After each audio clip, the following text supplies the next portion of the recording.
Microsoft ওয়ার্ডে কাজ করার ক্ষেত্রে আমাদের অনেক সময় প্রয়োজন হয় আইকন আনার জন্য। সো আইকন নিয়ে কাজ কিন্তু অনেক সময় আমাদের করতে হয়। তো আজকে আমি আপনাদেরকে দেখাবো কীভাবে মাইক্রোসফট ওয়ার্ডের মধ্যে আইকন ইনস্টল করতে পারেন বা যে কোনো প্রকার আইকন আপনি নিয়ে আসতে পারেন। সো এটার জন্য ফার্স্ট অফ অল আমি একটা ওয়ার্ড ফাইল এখানে ক্রিয়েট করি। এটাকে আমি ওপেন করলাম। ওপেন করার পর এটাকে সিলেক্ট করে এটার ফন্ট সাইজটা আমি একটু বড় করে দিই, লাইক কত দিতে পারি, ধরেন হচ্ছে আমি 20 করে দিলাম।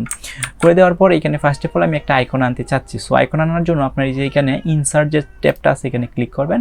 ক্লিক করার পর এখানে লেখা আছে দেখেন আইকনস, এখানে ক্লিক করবেন। ক্লিক করার পর এরকম একটা মানে পপ আপ আসবো। আসার পর এখানে কিন্তু বিভিন্ন প্রকার আইকন আপনাকে শো করতেছে। যে দেখেন আইকনস, যে কোনো ধরনের আইকনই কিন্তু এখানে আছে। ধরেন আমি একটা ইনসার্ট করি, লাইক এই যে আইকনটা সেটাকে ইনসার্ট করব। সো এটা ক্লিক করব। ক্লিক করার পর এখানে লেখা আছে ইনসার্ট, এখানে ক্লিক করব। তো এখানে ক্লিক করার পর একটু অপেক্ষা করলেই দেখবেন এই যে আপনার আইকনটা কিন্তু চলে আসছে। সো আপনার আইকনটাকে যদি আপনি মুভ করতে চান, অর্থাৎ এক স্থান থেকে অন্য স্থানে নিতে চান, তাহলে এটার মধ্যে আপনি কী করবেন, ডাবল ক্লিক করবেন। এই যেখানে গ্রাফিক্স ফরম্যাট আছে, এইখানে গ্রাফিক্স ফরম্যাট থেকে আপনি কী করবেন, পজিশন থেকে এই যে মাইস্ক্যানারটা দিয়ে দিবেন, অথবা যে কোনো একটা করে দিবেন। ধরেন আমি হচ্ছে এটা করে দিলাম। করে দেওয়ার পর এখন কিন্তু এটাকে মুভ করে এক স্থান থেকে অন্য স্থানে নিতে পারবেন। এই যে যেখানে মন চায় আপনার সেখান থেকে কিন্তু আপনি বসিয়ে দিতে পারবেন। ওকে, সো এটা হচ্ছে আমার একটা আইকন নিয়ে আসলাম। আমি আরেকটা আইকন নিয়ে আসি। সো ইনসার্ট থেকে গেলাম, আইকনসে যাইলাম, এরকম পপ আপ আসবো। আসার পর একটু ওয়েট করতে হবে এবং আমি হচ্ছে একটা হচ্ছে ধরেন এই মানুষের আইকনটা নিয়ে আসি। হ্যাঁ, এই ডাবল মানুষ, এটার মধ্যে ক্লিক করলাম।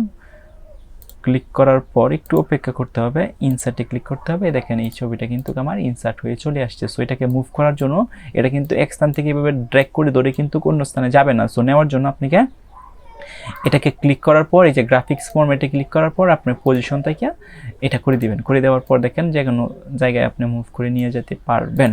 ওকে, সো আরেকটা বিষয় দেখাই, সেটা হচ্ছে ধরেন ইনসার্টে যাইবেন, আইকনে যাইবেন। যাওয়ার পর এই আইকনগুলো আপনার কাছে শো করতেছে। এখন এই আইকন ছাড়াও কিন্তু আরও এই প্রকার কিন্তু আইকন আছে। দেখেন কাট আউট পিপুল, এখানে ক্লিক করবেন। দেখেন এই ধরনের মানুষের কিন্তু অনেক আইকন আছে, এখানে আপনি ইচ্ছা করলেই ক্লিক করে নিয়ে আসতে পারবেন। আবার স্টিকার্স আছে, এই যে স্টিকার্স, আপনি ধরেন কি স্টিকার্স, ধরেন এই স্টিকারটাকে ইনসার্ট করবেন। সো এটাকে ক্লিক করবেন। ক্লিক করার পর ইনসার্টে ক্লিক করবেন। দেখেন এই স্টিকারটা কিন্তু এখানে চলে আসছে। সো এটাকে ছোটো আপনি করতে পারবেন, এবার ড্র্যাগ করে ধরে আপনি কী করবেন, ছোটো করে দিতে পারবেন। সো এভাবে কিন্তু আপনি স্টিকারও এখানে ইনসার্ট করে নিয়ে আসতে পারবেন। সো এখানে কিন্তু আরও প্রকার বিষয় আছে, সেটা হচ্ছে স্টিকার আছে, ইলাস্ট্রেশনের ফাইল আছে, এখানে ক্লিক করবেন।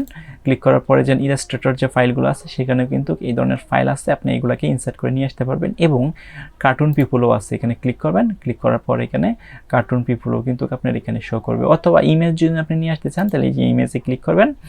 ক্লিক করার পর একটু অপেক্ষা করতে হবে। সো এই যে ইমেজ কিন্তু এখানে শো করতেছে, কিন্তু এটা ডিপেন্ডস করতেছে আপনার ইন্টারনেট কানেকশনের উপর। সো আপনার ইন্টারনেট কানেকশন যত স্ট্রং থাকবো ততই কিন্তু এগুলো দ্রুত চলে আসবে। তো ধরেন আমি হচ্ছে এই ছবিটাকে ইনসার্ট করবো, সেখানে ক্লিক করে এই যে ইনসার্টে ক্লিক করলাম। ক্লিক করার পর দেখেন ছবিটা চলে আসছে। সো এটাকে আমি এভাবে ছোটো করে ফেলতে পারি। এটাকে মুভ করার জন্য এই যে পিকচার ফরম্যাট থেকে আপনি হচ্ছে পজিশন থেকে আপনি যে কোনো একটা পজিশন করে দিবেন। ওকে, সো এটাকে যে কোনো জায়গায় মুভ করে আপনি কিন্তু নিয়ে যেতে পারবেন। সো এভাবে কিন্তু আইকনস এবং ইমেজ অথবা ইলাস্ট্রেশন ফাইল অথবা কার্টুন যে কোনো কিছু কিন্তু আপনাদের মাইক্রোসফট ওয়ার্ড ফাইলে নিয়ে আসতে পারবেন।